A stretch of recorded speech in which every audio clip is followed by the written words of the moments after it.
বর্ষার শেষ দিক, ব্রহ্মপুত্র নদ থেকে উঠে আসা কুয়াশা সন্ধ্যা নামতেই ঢেকে ফেলল ছোট্ট একটা গ্রাম, খালপাড়ার নদীপাড়ের গ্রামকে।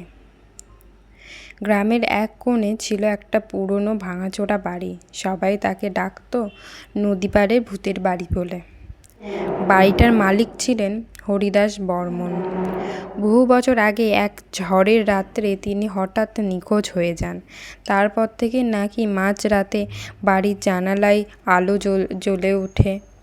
কখনো কখনো নদীর পাড়ের দিকে তাকালে ভেসে আসতো কান্নার শব্দ। গ্রামের ছেলেদের মধ্যে সবচেয়ে সাহসী ছেলে ছিল রাহুল। একদিন তার বন্ধু বিপ্লব আর মিতুকে নিয়ে সে ঠিক করলো সত্যিটা তারা খুঁজে বের করবেই। সেদিন ছিল অমাবস্যার রাত, চারিদিক অন্ধকার ঘুটঘুটে। হাতে টর্চ নিয়ে তিনজন চুপি চুপি ঢুকে পড়ল বাড়িটার ভেতরে। ভাঙা দরজা ঠেলে ঢুকতেই খড়বড় করে শব্দ উঠল কাঠের মেঝেতে। ঘরের দেয়ালে ঝুলছিল পুরনো ছেঁড়া ছবি। হঠাৎ ওপরতলা থেকে ভেসে এলো ধূপ ধূপ ধূপ ধূপ করে। মিতু কাপা গলায় বলল, চলো ফিরে যাই, আমার খুব ভয় করছে। তোমরা সবাই মিলে চলো, আমরা ফিরে যাই। রাহুল এগিয়ে গেল সিঁড়ির দিকে। তারা ওপরে উঠতেই দেখল একটা ঘরের দরজা আধ খোলা। ভেতর থেকে ক্ষীণ আলো বেরোচ্ছে। রাহুল দরজাটা ঠেলে খুলল। দরজা খুলতেই সবাই থমকে গেল। ঘরের মাঝখানে বসে সাদা কাপড় পরা এক বৃদ্ধা। তার চুল এলোমেলো, চোখ দুটো অদ্ভুত জ্বলজ্বল করছে। বৃদ্ধা ধীরে ধীরে বলল, তোমরা এত রাতে এখানে কেন এসেছ? বিপ্লব ভয়ে কাঁপতে কাঁপতে বলল, আপনি ভূত? বৃদ্ধা হেসে উঠল। সেই হাসি মুখে বলল, ভয় পাচ্ছ? ভয় পাচ্ছ তোমরা আমায়? তারপর তিনি বললেন, আমি ভূত নই, আমি হরিদাস বর্মনের স্ত্রী। তিনজন অবাক হয়ে গেল।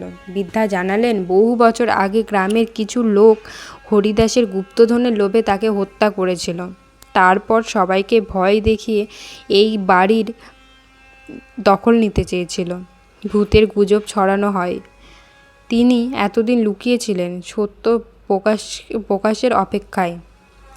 ঠিক তখনই নিমতলা থেকে পায়ের শব্দ ভেসে এলো, ধূপ ধূপ করে। একটা কর্কশ গলা শোনা গেল, ওপরের ঘরে কে আছে? বৃদ্ধার মুখ ফ্যাকাশে হয়ে উঠল। ওরা এসেছে গুপ্তধনের জন্য। রাহুল টর্চ নিভিয়ে দিল। তিনজন বন্ধু নিঃশ্বাস বদ্ধ করে রয়ে গেল সেই অন্ধকারে। সিঁড়ি বেয়ে ধীরে ধীরে উপরে উঠতে লাগলো কালো ছায়ামূর্তিগুলি। আর তারপর হঠাৎ পুরো বাড়ির সব দরজা জানলা একসঙ্গে বন্ধ হয়ে গেল।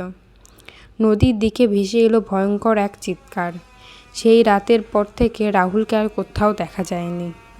রাহুল সেই নদীর পাড়ের দিকে তাকিয়ে দেখে যে নদীর পাড়ে ছায়া। সেই ছায়া দেখে সে ভয় পেয়ে গিয়েছিল। তারপর থেকে তাকে আর কোথাও দেখা যায়নি। শোনা গেছে অমাবস্যার রাত্রে নাকি এখনও জানলার কাছে দরজার কাছে আলো জ্বলতে দেখা যায়। সেই নদীর পাড়ে দাঁড়ালে নাকি শোনা যায় তিনটে কিশোরের কণ্ঠ, ফিসফিসানি, ফিরে যাও, ফিরে যাও।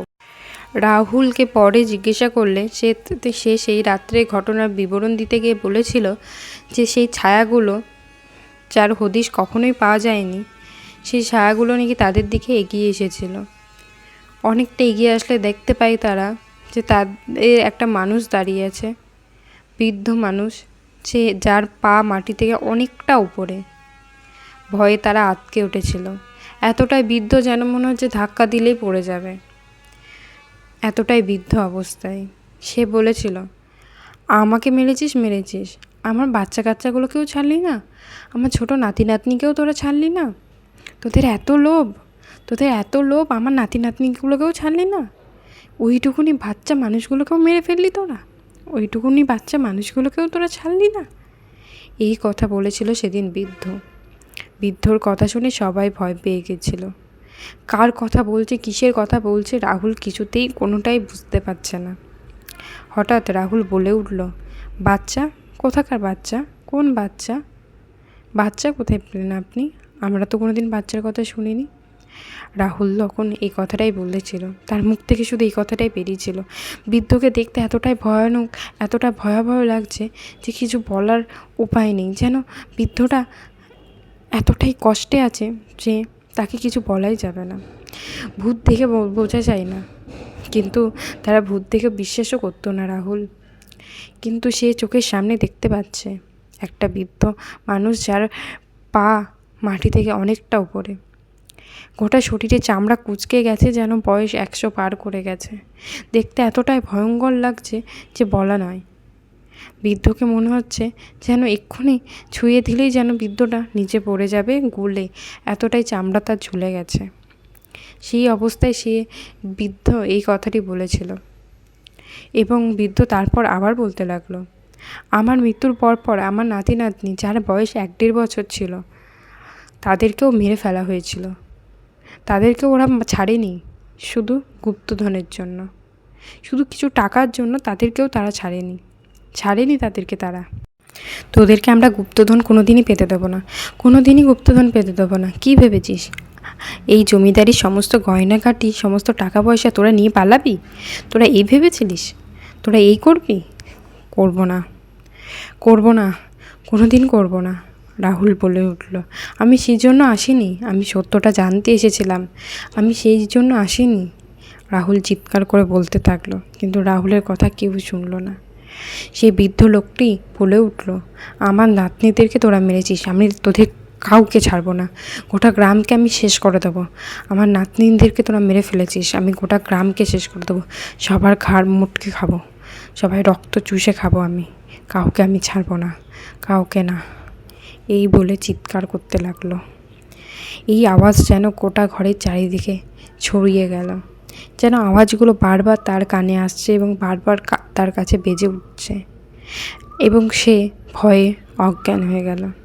কিছুক্ষণ পর হঠাৎই তার জ্ঞান ফিরল এবং সে দেখছে যে তার চোখের সামনে সেই ভদ্রলোক এখনও দাঁড়িয়ে আছে। সেই বৃদ্ধ মানুষটি এখনও যায়নি, সেই অবস্থাতেই দাঁড়িয়ে আছে। সে প্রচণ্ড ভয় পেল এবং সেখান থেকে পালিয়ে যেতে চাইল।